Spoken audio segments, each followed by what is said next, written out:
Sir, वज़ीर आला साहब के कल के जिस तरह के स्टेटमेंट्स आए और वो स्टेटमेंट बाकायदा हसास इदारों के ऊपर जिस तरह के संगीन इल्ज़ामात उनकी जानिब से लगाए गए, फिर वो सूबे में गुट तालिबान के लिए कोई गुंजाइश नहीं है, वो इस तरह की बात करें, ड्रोन्स भी इस्तेमाल नहीं करने देंगे। फिर उसके बाद वो वज़ीर दाखिला ने जिस तरह से उसको रीट्वीट किया, उन्होंने जो कुछ लिखा, उन्होंने जो कुछ बताया कि हर तरह की दहशत गर्दों के ख़िलाफ़ हम इस्तेमाल किया जाएगा। तो क्या ये पॉसिबल है कि जो सूबे का चीफ मिनिस्टर है उसकी मर्ज़ी के बग़ैर सूबे में कोई भी ऑपरेशन किया जाता है या वफाक की तरफ से जो भी कुछ किया जाता है वो सूबे के चीफ एग्जीक्यूटिव की मर्जी के बगैर? सर देखिए, पहली तो बात ये है कि कुछ सिक्योरिटी के मामला ऐसे हैं जो वफाक के पास है, वो सूबे के पास हैं ही नहीं। कुछ ऐसे हैं जो बिल्कुल सूबे के पास हैं, जो लोकल पुलिसिंग वगैरह है, बॉर्डर कंट्रोल और ये नारकोटिक्स और बहुत सारी चीज़ें, ड्रग्स वगैरह, वो तो वफाक का सब्जेक्ट है आज भी। जहाँ तक बात रहेगी गुड तालिबान और बैड तालिबान की, बात ये है कि 40,000 तालिबान वापस असला समेत ला के आबाद करने का आइडिया किसका था और किसने इसको डिफेंड किया टीवी के ऊपर? किसने ये कहा कि ये बड़े अच्छे लोग हैं, हम इनको वापस इंटीग्रेट कर नहीं करते तो नहीं करेंगे तो क्या करें फिर? भैया यहाँ पे उनके 25-30 लाख रह रहे हैं, वहाँ पे हमारे 40,000 रहते तो क्या हो जाता? कुछ भी नहीं होता ना। बात ये है कि ये खुद इन्होंने ला के इनको वापस आबाद किया, इन्होंने इस चीज़ को डिफेंड किया कि हमने ये काम ठीक किया। और ख़ाली ये नहीं किया, इन्होंने 109 ऐसे दहशतगर्द जिन्होंने ज़िबा किया है, कहते हैं यहाँ पे पाकिस्तानियों को, उनको जो है वो प्रेसिडेंशियल पार्डन दे के बाहर निकाला। और ये हुकूमत के एंड में किया ये सारा काम, बिल्कुल जो आखिरी महीने तक चंद जैसे फॉरेन एक्सचेंज भी उड़ा दी सारी की सारी, और उसके बाद साथ ये भी करते रहे। तो अब मुझे आप एक बात बताएं, ये अब ये कह रहे हैं गुड तालिबान बैड तालिबान, बड़ा बुरा हो रहा है। भाई आप उस वक्त सोचते हैं ना, जब आप पहले आपने ऑपरेशन करा के 6 पता नहीं कितने ऑपरेशन हुए, आपने सबको बाहर निकाला। आप कह रहे हैं कि ये लोग लेकर आए, ये वापस लेकर आए, लेकिन 2022 में भी तो ये आने का सिलसिला जारी रहा ना। तो आप लोग की हुकूमत 2022 में आ चुकी थी पीडीएम की, आपने उस वक्त रोका क्यों नहीं? क्योंकि देखें, ये इस तरह स्ट्रेट इस तरह नहीं चलती कि अपना ऑन ऑफ का बटन तो नहीं होता प्राइम मिनिस्टर हाउस में आके। आपने एक पॉलिसी शिफ्ट कर दी, उस पॉलिसी शिफ्ट के तहत बहुत सारे लोग आ गए। अब हाफ वे थ्रू अब आप उस चीज को रोकें या जो भी करें, उसका कोई फायदा नहीं था ना। और मोस्ट जो लोग जिनको पार्डन किया गया वो हमारे दौर से पहले किया गया, जिन लोगों को ज्यादातर को लाया गया हमारे दौर से पहले लाया गया। हमने उसके बाद हमारा ये ख्याल था, क्योंकि इन्होंने ये सारी पॉलिसी डिवॉल्व की ना।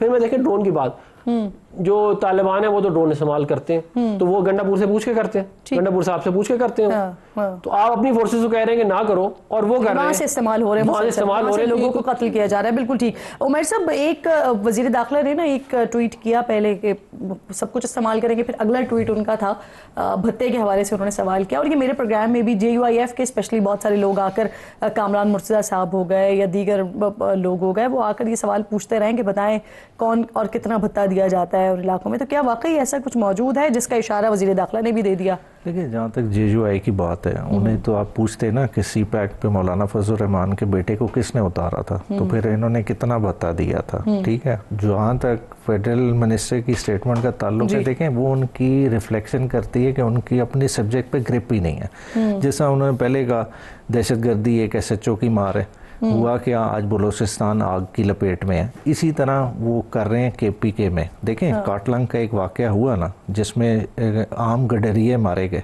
उसके बाद किसने उस पर कोई अपोलोजाइज किया? किसी ने रीच आउट किया कि नहीं जी हमारा इंटेलिजेंस फेलियर था? बात है कि ड्रोन की मॉरल लीगल इम्प्लिकेशंस दे रहे हैं आप लोग, इसमें है कुछ? इसमें ये तो देखें ना, एक स्वीपिंग स्टेटमेंट दे रही, भत्ता कौन दे रहा है? देखें, भत्ता अगर दे रहे हैं तो फेडरल गवर्नमेंट सोई हुई है, 88 के तहत इनके पास इख्तियार है बंदों को पकड़े। आप कहेंगे नहीं दे रहे, गलत बात कर रहे हैं। देखिए, गलत बात नहीं, ये तो बात का सर पैर ही नहीं है। ये तो बंदे की अपनी वो अक्कासी कर रही है कि उसको अपने सब्जेक्ट पे बिल्कुल ग्रिप ही नहीं है। वो उस तरह की बात करे जिस तरह क्रिकेट का बेड़ा गर्क किया है, यहाँ मुल्क के अंदरूनी और बैरूनी मामलात का बेड़ा गर्क। ये जो अभी अफनान साहब ने बड़ी इंपॉर्टेंट बात की, मुझे ये बताइए, आज ही जो IG KP हैं उनका इंटरव्यू मैं आपके सामने दोहरा देती हूँ। दहशतगर्द क्वाडकॉप्टर्स यानी छोटे ड्रोन इस्तेमाल कर रहे हैं। अफनान साहब वाली बात कि अगर वो लोग इस्तेमाल कर रहे हैं, वो तो नहीं किसी से पूछ के इस्तेमाल करते, तो दहशतगर्द अगर इस्तेमाल कर रहे हैं तो फिर सिक्योरिटी इदारों को इजाजत क्यों नहीं है? वो क्यों नहीं कर सकते? बिल्कुल, इसको इस तरह से इंटरप्रेट किया जा रहा है कि शायद कि अली अमीन का ऑब्जेक्टिव ये है कि दहशतगर्दों के खिलाफ आप ऑपरेशन ना करें। कौन कह रहा है आप करें? आप भरपूर तरीके से करें, मगर आप सिविलियन आबादियों को नुकसान ना करें। नहीं, ड्रोन से आप ड्रोन किस तरह से डिसाइफर करेगा कि ये सिविलियन मासूम को नहीं मार रहा, ये दहशतगर्द गर्द को मार रहा है, क्या आप इस चीज़ की गारंटी दे सकती हैं? इस बिल्डिंग में आप आज ड्रोन से हमला करें तो क्या आप तक नहीं उसका असर आएगा? बात है कि चीज को आ गई है सर, उसी तो कैमरा से देख के मारा जा रहा है। अभी ईरान में क्या हुआ वो सब हमारे सामने है। देखें आप उस लेवल पे पहुंचे हैं, आपने तो अभी साबित किया ना काटलंग में कि आपका अपनी टेक्नोलॉजी पे कंट्रोल नहीं है। आप उस तरह का साबित करें तो तब मामला आते हैं ना। देखिए अभी तो आप बहुत बेसिक लेवल पे खड़े हैं, चीज़ों को आप पहले करें कि चीज़ों पे हमारी ग्रिप है, हम लोगों को कर सकते हैं। अभी तक आपको ये नहीं पता चल रहा, आपने कह दिया कि जी इमरान खान के दौर में टेररिस्ट आए। नेशनल सिक्योरिटी कमेटी के मिनट्स तो सामने लाए ना, जो शहबाज शरीफ ने अप्रूव किए हैं। क्या ये सारा इन्फ्लक्स उस दौर में नहीं हुआ? मुराद सईद की स्टेटमेंट है और वो ऑब्जेक्शन सारे क्या अप्रूव किया शहबाज शरीफ साहब ने? ये जो इन्फ्लक्स कह रहे हैं ना कि टेररिस्ट आ गए, पीटीआई ने इंपोर्ट कर लिए थे, हमारे दौर में तो ऐसा कोई फैसला ही नहीं हुआ था। नेशनल सिक्योरिटी कमेटी के मिनट्स तो लाए ना, क्यों शाय अवे कर रहे हैं? गवर्नमेंट का रिकॉर्ड इनके पास है, सारे इंडोर्समेंट आ जाएगी कि शहबाज शरीफ दौर में इस चीज की ये रीसेटलमेंट की इंडोर्समेंट आप कह रहे हैं पीटीआई दौर में नहीं है, शहबाज शरीफ साहब ने इसकी मंजूरी दी? बिल्कुल सर। मैं अभी न्यायी साहब को सारी जो न्यूज़ आइटम्स है वो मैं इनको दे देता हूँ। इसमें इमरान खान साहब क्लियरली कह रहे हैं, इनकी हुकूमत क्लियरली कह रही है कि हम उनको वापस लेके आ रहे हैं। जो प्रेसिडेंशियल पार्डन है वो आरिफ अलवी साहब ने दी है, इनके सदर थे, उसको सदर तो चेंज नहीं हुआ था ना। बात ये है कि सारे के सारे वजीर आजम ने इसकी मंजूरी दी थी या नहीं दी थी शहबाज शरीफ साहब? नहीं, ये उस वक्त तक ये काम हो चुका था। ये काम हुआ है दिसंबर 2020 में, हाँ 2021 में हुआ ये काम। उससे पहले हुकूमत जाने से 4 महीने पहले इनकी हुकूमत जाने से 4 महीने पहले हो चुका था। अब जाहिद साहब मुझे ये फरमाइए सर, क्या अभी रियासत में गुड और बैड तालिबान का तस्वुर मौजूद है? सेकेंडली ये कि जो अभी न्याजी साहब बात कर रहे हैं कि हमें अपने आप को टेक्नोलॉजी में इतना ज़्यादा अभी इम्प्रूवमेंट की ज़रूरत है, एक ऐसी सिचुएशन में कि जहाँ पर हमारी टेक्निक्स और हमारी टेक्नोलॉजी के हवाले से दुनिया भर में तारीफ हो रही है, दूसरी तरफ इंटरनल मामलात के लिए हमें अगर अपनी टेक्नोलॉजी में वाकई इम्प्रूवमेंट की ज़रूरत है? देखिए किरण, दो बातें जी। पहले तो गुड बैड तालिबान पे let there be no doubt कि पाकिस्तान ने बहुत सफ़र किया अपनी ये वीक पॉलिसीज़ की वजह से, वीक पॉलिसीज़, और स्पेशली अफगानिस्तान के कॉन्टेक्स्ट में हमने बहुत सफ़र किया। एज ऑफ नाउ पाकिस्तान की जो स्टेट है they are very clear, there is no good Taliban, no bad Taliban. Non state actors चाहे जिस फॉर्म में भी हो, Pakistan is no more compromising on that, और कभी पाकिस्तान की ये पॉलिसी का हिस्सा ही नहीं रहा। हम अनफॉर्चुनेटली ये जो बैड वॉर इन अफगानिस्तान का एग्जीक्यूशन हुआ ना, हम उसका बर्डन खुद ब खुद अपने ऊपर डाली जा रहे हैं। हम एक प्लेयर जरूर थे but we were not the lead players.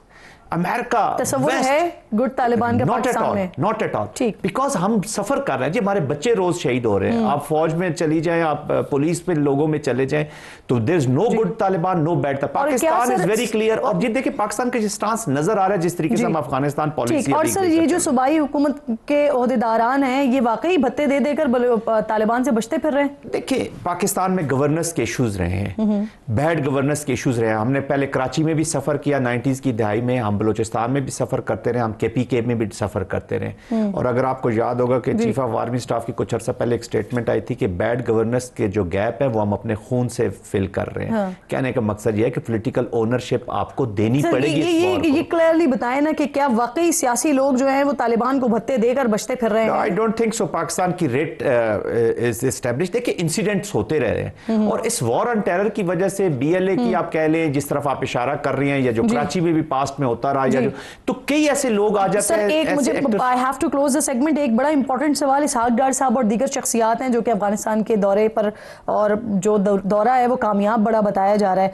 आपको लगता है सर कि TTP को अफगान हुकूमत गैर मुसल्लह करेगी या पाकिस्तान के हवाले करने पर राजी करेगी? I think they will have to do something जी। वो अब बहुत हो चुकी। अब अफगानिस्तान के अंदर भी ये सोच आ रही है कि काबुल को, अफगानिस्तान को गवर्न करना होगा पहले अफगानिस्तान के लोगों के लिए और फिर रीजन के बीच में। तो आई थिंक पाकिस्तान, चाइना और पूरे रीजन के अब स्टेक्स आ रही हैं, उनके ऊपर प्रेशर्स आ रहे हैं। दे कांट प्रोलॉन्ग प्रोटेक्टेड इसी फॉर्म ऑफ गवर्नमेंट को नहीं रन कर सकते। But however I am not interested कि अफगानिस्तान करेगी या नहीं करेगी। आई एम इंटरेस्टेड कि पाकिस्तान उनके खिलाफ क्या करेगा। पॉलिटिकल ओनरशिप लेनी होगी, हमें अपने लीड करना होगा। War is a political activity. ये आप नहीं कह सकते कि ये आर्मी का काम है, ये फेडरल का काम है, ये तमाम पॉलिटिक्स का काम है। को बेहतर करके जो है वो मामलात को आगे बढ़ाना होगा। आप तीनों मेहमानों का बेहद शुक्रिया। एक छोटा सा ब्रेक लीजिए नाज़रीन, ब्रेक के बाद वापस आते हैं तो कश्मीर के हवाले से और फ़लस्तीन के हवाले से बात करेंगे।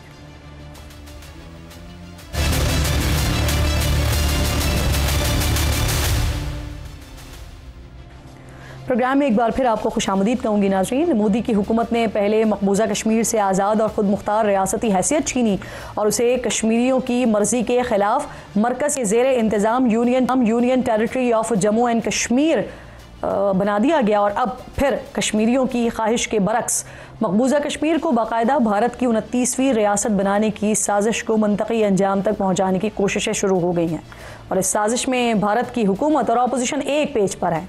भारतीय अपोजिशन पार्टी कांग्रेस के सदर और लोकसभा में कायदे हिज़्ब इख्तिलाफ राहुल गांधी ने नरेंद्र मोदी को ख़त लिखकर हुकूमत पर जोर दिया है कि वो जम्मू कश्मीर को रियासत का दर्जा बहाल करने के लिए पार्लियामेंट के आइंदा इजलास में बिल पेश करें। ख़त में राहुल गांधी ने मोदी के इस हवाले से दिए गए बयानात सुप्रीम कोर्ट ऑफ इंडिया में अपनाए गए मौक़िफ़ को याद करवाया है। कहा जा रहा है कि मोदी सरकार जल्द ही इस पर कानून साजी कर सकती है और आइंदा माह यानी 15 अगस्त को इस तरह का कोई ऐलान भी किया जा सकता है जिससे मकबूजा कश्मीर को बाकायदा भारत का हिस्सा डिक्लेयर कर दिया जाएगा। लेकिन याद रखें, पाकिस्तान मकबूजा कश्मीर के अवाम की मर्जी के खिलाफ काबिज भारत के किसी भी फैसले के खिलाफ सीसा पिलाई दीवार की तरह खड़ा रहेगा। पाकिस्तान का रियासती मौक़िफ़ बड़ा के फैसले मकबूजा कश्मीर के अवाम की मर्जी और अक़वाम मुत्तहिदा की करारदादों के मुताबिक होंगे।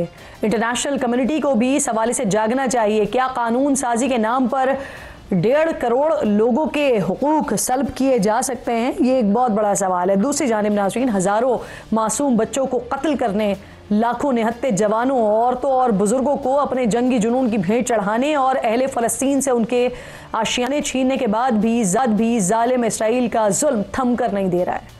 मासूम फ़लस्तीनियों पर मुसलसल गोलियां और बारूद बरसाने के बाद अब इंसानी खाल में छुपा हैवान नेतन्याहू गज़ा में 20 लाख से ज़ायद फ़लस्तीनियों को भूखा मारने के दर पर है। गज़ा पहुँचने वाली इमदाद का हर रास्ता बंद कर दिया गया है और दुनिया को झूठ बोला जा रहा है कि 900 इमदादी ट्रक गज़ा की सरहद पर मौजूद हैं। लेकिन अक़वाम मुत्तहिदा ने इसराइल के झूठ का भांडा फोड़ते हुए बताया है कि अक़वाम मुत्तहिदा को गज़ा की सरहद पर इमदादी सामान वाले ट्रक्स की तादाद का इल्म नहीं है क्योंकि इसराइल ने वहाँ तक रसाई की इजाज़त ही नहीं दी।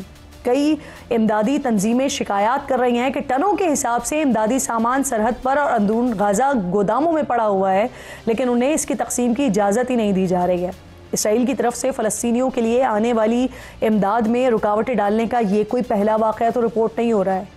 अभी हाल ही में इसराइल ने फ्रीडम फ्लोटिला के इमदादी मिशन को निशाना बनाया था जब 9 जून को इसराइली फोर्सेस ने मेडलिन नामी इमदादी कश्ती को बैनुल-अक़वामी पानियों में रोककर 12 अफराद को हिरासत में ले लिया था।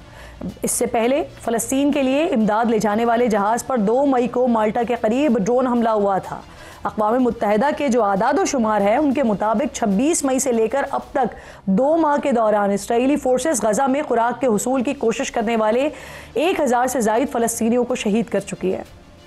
फ़लस्तीन में खुराक का बहरान इस कदर संगीन हो चुका है कि फ़लस्तीनी शहरी ही नहीं, अब सहाफ़ियों की ज़िंदगियों को भी शदीद ख़तरात लाक हो चुके हैं।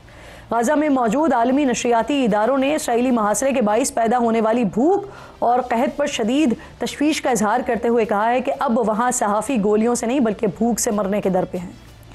AFP, AP, BBC और रॉयटर्स समेत कई बैनुल-अक़वामी मीडिया के इदारों ने मुश्तरका बयान में कहा है कि गज़ा में सहाफ़ी खुराक न मिलने की वजह से फाका कशी का शिकार हो चुके हैं और वो अपने अहल खाना के लिए भी खाने का बंदोबस्त करने के काबिल नहीं रहे हैं। दूसरी तरफ नाज़रीन, वो मगरिब जो अब तक इसराइल के मज़ालिम पर आंखें बंद किए हुए बैठा हुआ था, अब वहाँ से भी इसराइल मुखालिफ आवाज़ें उठना शुरू हो चुकी हैं। बरतानवी वज़ीर ख़ारजा ने ऑस्ट्रेलिया, कनाडा, फ्रांस और दीगर ममालिक के वज़राए ख़ारजा के हमरा एक मुश्तरका बयान दिया जिसमें इसराइली हुकूमत पर इमदादी सामान पर आयद पाबंदियाँ ख़त्म करने का मुतालबा करते हुए उन्होंने कहा कि फ़लस्तीनी शहरियों की तकलीफ़ें इंतहा को पहुँच चुकी हैं। बरतानवी वज़ीर आज़म ने भी कहा कि गज़ा में सूरत हाल नाकाबिल बर्दाश्त हो चुकी है।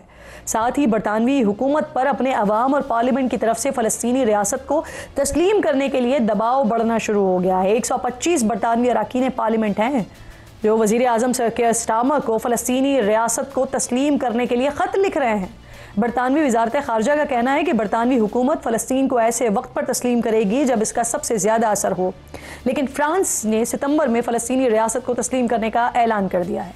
फ्रांस अक़वाम मुत्तहिदा की सलामती काउंसिल और G7 का पहला रुकन है जो ऐसा करने जा रहा है। सऊदी अरब, कतर, कुवैत और उर्दन ने फ्रांस के इस फैसले का खैर मकदम किया, लेकिन अमरीका और इसराइल ऑब्वियसली नाखुश हैं और इस फैसले की सख्त मुखालिफत कर रहे हैं। अमरीकी वज़ीर ख़ारजा मार्को रूबियो कह रहे हैं कि फ्रांसीसी सदर का ये फैसला सिर्फ और सिर्फ हमास के प्रोपेगेंडे को फ़रोग़ देता है और वे इस फैसले को मुस्तरद करते हैं।